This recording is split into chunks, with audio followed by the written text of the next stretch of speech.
The following segment is sponsored by Daniel A. White and Associates. It does not necessarily reflect the views of WDEL or Forever Media. Rick Jensen on 1150 AM, 1017 FM, WDEL. So, I've been a client of Dan White, financial planner, specializing in retirement income for quite a few years here. And his advice has been extraordinarily helpful. I mean, he and I were chatting last year about, what do you think is going to happen with the market? And then when we learned that the Fed was going to be raising interest rates 4 to 6 times in 2022. And I said, I need to read more from more economists, and I did. From Moody's Analytics, also Deutsche Bank, and then other economists who've been quoted in Forbes magazine and such, and realized, I don't know what anybody else is going to do, but as I was listening to Dan saying, we are going to see a drop in the stock market, and I said, yeah, but we don't know how significant. He says, yeah, no one ever does. So I'm glad I listened to Dan and also read from these other economists, because by the first week in January, instead of being 80% in the market with my retirement money, I was 20% in the market. I still own some stocks like Visa, Coca-Cola, things like that. But that's just me personally. I'm not making recommendations here. I'm just saying that, I did that because I think these companies are going to survive and they'll do well. I already own the stock. And I didn't even think okay, I'm going to go play the market, wait for it goes down and buy again. I didn't do that. Of course, maybe I should have. But, listening to someone like Dan helps you make decisions. Working in Dan's office, by the way, is a guy named Tom Corner. Tom Corner is an expert on Medicare and Medicare planning. So what I've learned is that what you really ought to do is start learning about this garbage when you're like 62, 64 years old, before you're 65, because there are so many different varieties of Medicare and supplements and advantage plans, and then you've got the drug plans and all.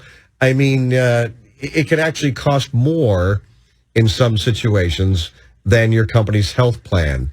And Tom and I have been talking about this over the last couple of weeks or so, and it is extraordinarily frustrating. People, Tom, think that, okay, I'm going to get on Medicare, and I'm going to save a whole lot of money, and it's going to be easy. But that's why there's people like you who actually study this, because it's not that easy, is it, Tom? No, it's not. And it really isn't a laughing matter, Rick, because it is confusing. And that's why I do this, is because, first of all, on the surface, it seems fairly simple, but when you look at it, people don't know when they're supposed to show up. And when am I supposed to show up for Part A, for Part B, and or Part D? And if you don't plan it properly, that could lead to a number of issues. Number one, if you don't enroll on time, they may very well impose a late enrollment penalty, meaning you're going to pay higher premiums for the rest of your life as long as you're in Medicare. All right, so let's say you're 60, 62 years old, and you're thinking, I'm not going to worry about this. Well, keep it in the back of your mind, because when you turn 65, you got a couple of months, I think it is, and you're actually required, you're forced by the government to sign up for Medicare Part A, aren't you? And that's a good choice of words there too, Rick, because if you read the trustees report, they indicate in there it's a voluntary enrollment. But if you do not enroll, what do? They impose a penalty, a lifetime penalty upon you. So it technically is required. Yeah. Well, tell us more. I'm going to interrupt you again, Tom. Tell us more about this lifetime penalty and what kind of penalty you're talking about here. Right. So at 65, your experience with health insurance shifts over to Medicare as a general statement. If you have employer coverage, you could technically still remain on that. But what they say is if you do not enroll at the proper time in Part B, they could impose a late enrollment penalty. All right, what's the proper time? So Part A covers hospitalizations, but you'll have some expenses. And what does Part B cover, and when do you have to do that? Yeah, so Part B covers basically your doctor visits, your specialist visits as a general cast of the brush. You are at 65, you just need to say, am I still working, or do I have benefits through my employer or my spouse? If the answer is yes, you can get a free pass where you do not need to enroll in Part B. Typically, people enroll in Part A, Rick, because it's $0 per month. It's premium free. So they enroll in that because it improves their hospital coverage. So Part B, you can get a free pass and do not enroll if you have employer coverage or you're covered under your spouse. If you do not, or your employer covers less than 20 people, you need to enroll in Part B at that time. If you don't, then they'll penalize you in the form of higher premiums for as long as you're alive and enrolled in Medicare. And the other thing is they say it's voluntary. They also include Part D in that, Rick. Part D technically is not what people consider original Medicare. Part D is for your drug coverage. The same thing applies. If you do not enroll at the right time, they will also impose a penalty upon you. Even if you're in a plan that charges $0 and you pay $0 for your drug plan, they'll actually charge you a premium for life because you did not enroll at the appropriate time. So it's important to understand those dates and sit down and talk through it. Like you said, sit down at 62, 63, and just understand what's on the horizon at 65. Yeah, it's kind of like we're, preparing and 28, 30 years old for retirement. And what's on the horizon? Way, way, way forward. Because I tell you, if you're not planning for retirement, then a 65-year-old you is going to hate 28 or 30-year-old you for screwing up your life. That's the way I like to phrase it. Dan often, he jokes all the time that people spend more time planning their 2-week vacation or maybe their fantasy football league than they do on their retirement. And same thing goes with their health care. To your point, how many people when they're in their 30s just look forward to when they turn 65 and sit down and spend more time in their entire life talking about their health care? Screw that. No, I don't want it. No. Yeah, who wants to spend the time doing it? Yeah, even with enrollment, open enrollment with the company every year, and it's just a pain in the butt. It's like, oh, God. But you know what? My dad did give me good advice on that. He says, as long as you're working, pick the most expensive plan. Go platinum. Why? Because you'll never be able to afford that when you're on your own. Yeah, you absolutely want the right coverage, and you want, as you said, the platinum plan. But it's all about perspective too. It depends on how much you're paying for your current. Well, that's it. Yeah. If you're an individual, you're paying $500 a month, and you're going like, I can't really do that. Then you have to budget that, but also put away money and save money for that which you're not spending. You make that advice too. As a matter of fact, you have a lot of great advice. So, what are some of the questions people should ask when it comes to Medicare planning? Well, we just covered a lot of it, is know when you need to sign up and what you need to sign up for. And you really need to understand how Medicare works, because Medicare is a health insurance system concerned with the payment of health care, Rick. It's not concerned with the delivery. If you notice, healthcare services, the delivery of healthcare has probably gotten a little bit worse over the last decade or so. Their main focus is on the payment of healthcare, not delivery. And then where it becomes convoluted is to understand how Medicare works and how that's different from a private insurance marketplace with a supplement or a Medicare Advantage plan. And then once you go down that path, which you and I did discuss, then you need to understand, well, what does it cover and what does it not cover? And the challenge with that, Rick, is when we're 65, just like when we were 35, we never envisioned being 65, talking about Medicare planning.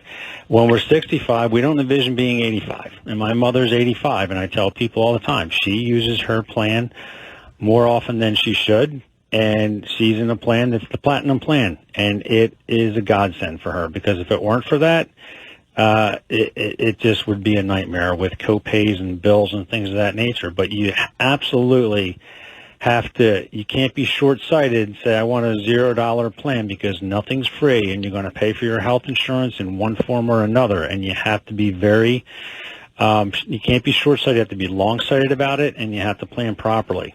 Yeah, it could be anywhere from a couple $100 a month to $600 a month, or maybe even more. But what does it cover? Yeah, I know. It's the kind of thing that people really don't want to mess around with, don't want to think about. And I think that's one reason why people said, "Oh, good, I want government health care, health insurance. I don't have to think about it." No, sadly, the government health plans actually make you think more about it, which is unfortunate for people who don't want to think about it. Yeah, that's a good point. People think that they get on Medicare and the government plan takes care of them, and it's far from it. Now, in a bubble, if you never go to the doctor again, Rick, and you live 30 years, it's great. But Good that's luck. not reality. No, And that never happens, right? Yeah, good luck with that. So you either have to figure out how you want to pay, or if you don't want to pay for a plan now, like you said, and I suggested that to you as a thought, is then pocket the difference and set up your own healthcare investment account that you can use for that rainy day healthcare fund, or you find other types of ways to get insurance. Concierge service is one that we talked about. That's a big deal. Yeah, concierge also. And by the way, when they were debating Obamacare before it came into play, I predicted that the concierge delivery of health care is going to boom here in Delaware and elsewhere. And that just means you pay a doctor monthly to get access. And it did. And by the way, that was an easy prediction for me to make because I actually read what had happened in Canada. Single payer started in Saskatchewan like in 1947, spread to all the different provinces. And they had to make concierge care actually illegal because it was competing against the government health care. Years later, they've overruled that and have even allowed private insurance in Canada because the government system sucks so bad. And it's so bad that you have doctors at hospitals who are they strike. But this is what people thought they wanted, and there you go. By the way, folks, if you have any questions, you or a family member about Medicare supplements and planning for that, Tom is a great resource. I find the whole thing annoying, but it's got to be done, And Tom's a great resource. You can reach him at 888-690-8820 with Dan White and Associates, 888-690-8820. Sundays on the Money Show with Dan White. Part 2 with special guest Ed Slott, CPA. Ed Slott is a rock star. He is world famous as president and founder of Ed Slott & Company, the nation's leading source of really accurate and timely IRA expertise and analysis to financial advisors, institutions, consumers, the media. I mean, these are the go-to guys for people who are in the business and want to have more information. Dan uses him quite a bit for more ideas and throwing ideas towards him and education too. He's been named the best source for IRA advice by the Wall Street Journal and USA Today. And USA Today wrote, it would be tough to find anyone who knows more about IRAs than CPA Slots. And that's going to be Sunday morning, 7 o'clock here on WDEL. Tom? Thank you. You did. That's great. Yeah, he has a nice list of names on his show. Wade Fowle, Mary Beth Franklin, and now Ed Slott. That's pretty impressive. We're excited. These are all people who are rock stars in the industry, and listeners may not know who they are, but folks in the business like yourself, you know that these are the all-stars. These are the Hall of Famers. Tom Corner, Dan White & Associates, 888-690-8820. I'm so glad you deal with this annoying stuff because I don't want to. Thanks, Rick. All right, take care, Tom. Bye.